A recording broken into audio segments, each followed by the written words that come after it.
Hey guys, James here, and welcome back to my channel. I am here checking out the new Snapdragon Stadium area. I was actually here just a few weeks ago watching Monster Jam.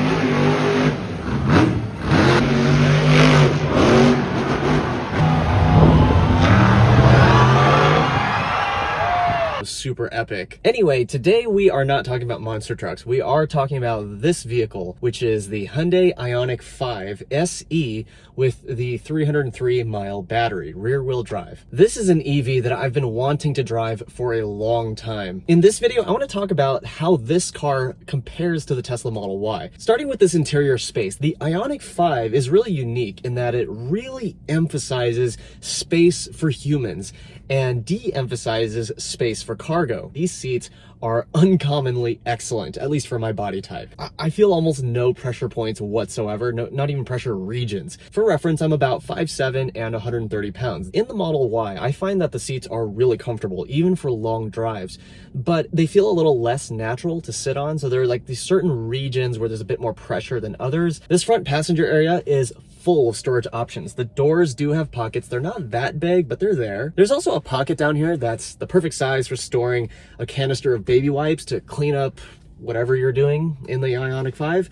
There's a big space here for purses or even a small gym bag. And of course, there's a little bit of storage under this center console armrest thing. And the glove box is super big, and it just you could put your arm in there. It goes really far in, which is just awesome. And the fact that there's an open floor between the driver and the passenger side of the car, it's just lovely. I mean, it just makes the cabin feel so much more open. But the rear passenger space is where the IONIQ 5 really shines. The rear seats are split 60-40, and there's a ton of fore-aft adjustability, as well as how far back you want to recline. That range of angles is really significant. And with those rear seats moved back as far as they'll go, there's a ton of legroom for the passengers back there. It's probably one of my favorite parts of the IONIQ 5. Overall, this cabin space is an awesomely comfortable place for human beings to be in. The IONIQ 5 trunk space is more limited than the Model Ys, and that's for a few different reasons. First off, as I mentioned, those rear seats have a ton of legroom, which of course cuts down on the trunk space. The IONIQ 5 is also 4.5 inches shorter in total length than the Model Y. And of course, there's that really slopey rear window. It's a little bit of a flatter, lower profile than the Model Y's rear window. The Model Y also uses its space a little bit more effectively, where, under the trunk floor, there's a really deep well that you can store more stuff in, and the IONIQ 5 has just a shallow compartment under that trunk floor that's ultimately somewhat less usable. And finally, the Model Y has a true frunk under the hood, whereas the IONIQ 5 has just this little compartment where you can store a charging cable or, say, a spare napkin. And so what you'll need to know is that the IONIQ 5 was designed to prioritize moving people, not stuff. The Model Y has a more normal sort of passenger to trunk volume ratio, but it also has that really cavernous compartment under the trunk floor, as well as a full-sized frunk. Now let's talk about software and infotainment. So when it comes to software, well, that is Tesla's strong suit for sure. You get the sense that Tesla designed its infotainment systems with a clean sheet approach that was really optimized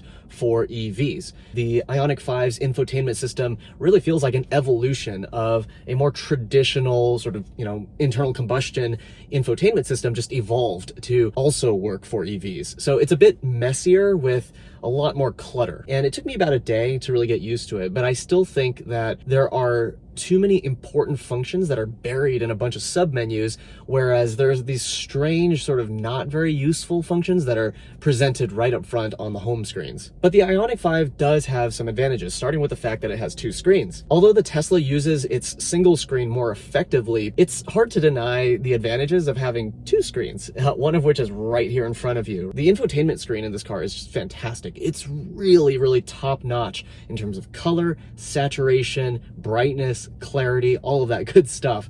And it's way better than other mainstream brands that I've driven, like Ford, VW, Honda. This screen is top of the line. CarPlay is also incredibly responsive as you're swiping through and poking at buttons and whatnot. Aside from the fact that this is a wired connection to CarPlay and Android Auto, it is a real joy to use. Now let's hit the road and talk about how this thing drives compared to that Model Y. When it comes to driving dynamics, I think that's where you see the personality differences between the IONIQ 5 and the Model Y come out the most. Obviously, this single motor rear-wheel drive IONIQ 5 is going to be nowhere nearly as powerful or as quick as a Model Y that has 2 motors and all-wheel drive. But this 225 horsepower version of the IONIQ 5, in my opinion, has the perfect amount of power for everyday driving. I mean, you never feel like you can't keep up with traffic. You never feel like this thing is struggling too much to get up to highway speeds, and it doesn't feel like it has excessive power. For most drivers who just want to get from A to B without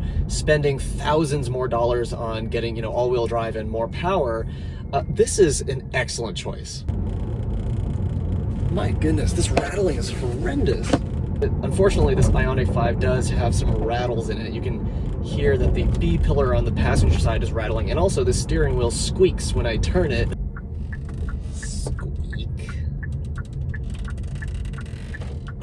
Steering is another area where the IONIQ 5 and the Model Y show their vast differences in personality. The Model Y has a crazy quick 10-to-1 steering ratio, which is really lovely in the mountains or maybe on an autocross course, but less so when you're just trying to tootle around suburban streets or get around on the highway. It's hard to track nice and straight. Meanwhile, the IONIQ 5 has a more traditional 14-ish to 1 steering ratio and a rather long 118-inch wheelbase. Together, those two factors cause the IONIQ 5 to feel just a bit lazy in the corners at first, but you quickly get used to it, and ultimately I think it's the better fit for suburban / just daily driving. Handling balance, though, was a real surprise for me. When you throw the IONIQ 5 into a tight corner, there's this initial understeer. If you crank the wheel some more and you smash the go pedal, the rear will actually step out just a little bit. And it's nothing dangerous, it's nothing crazy, but it's just enough to make that rear end of the car feel more alive, and it's just so much more fun for it.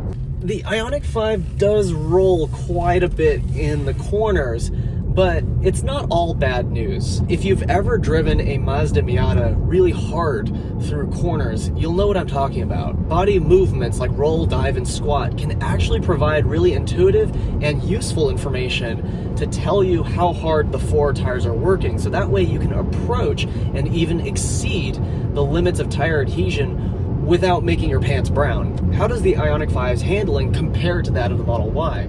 Well, the Model Y is a lot more taut feeling, but it does communicate somewhat less to you as a driver. If the Tesla is precise and buttoned up, then the IONIQ 5 is more raw and in some ways more transparent. It's a bit more of a hooligan. On a related note, let's talk about ride and NVH. This is one area where the IONIQ 5 will just obliterate the Model Y. Part of the reason is that the IONIQ 5 just has a softer suspension setup.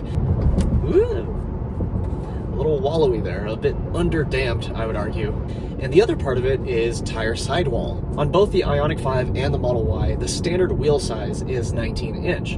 But the difference is that the IONIQ 5's tires are 55 aspect ratio versus the Model Y's 45 aspect ratio. There's also a lot less wind noise in this car than in the Model Y that I drove last summer. The frameless windows don't do the Model Y any favors, and also that car had a really windy sounding glass roof. For ride and NVH quality, the IONIQ 5 is the clear winner between the two. The Model Y has just 2 modes of regen, low and standard, and it has 3 stopping modes. There's hold, there's creep, and there's roll. The IONIQ 5, by contrast, has level 0, 1, 2, and 3 regen.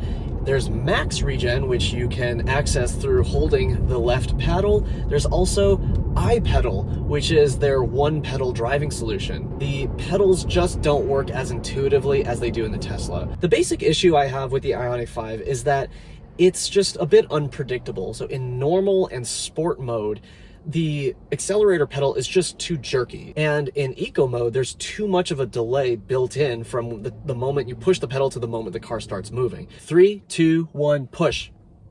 And then we go. It's way too delayed.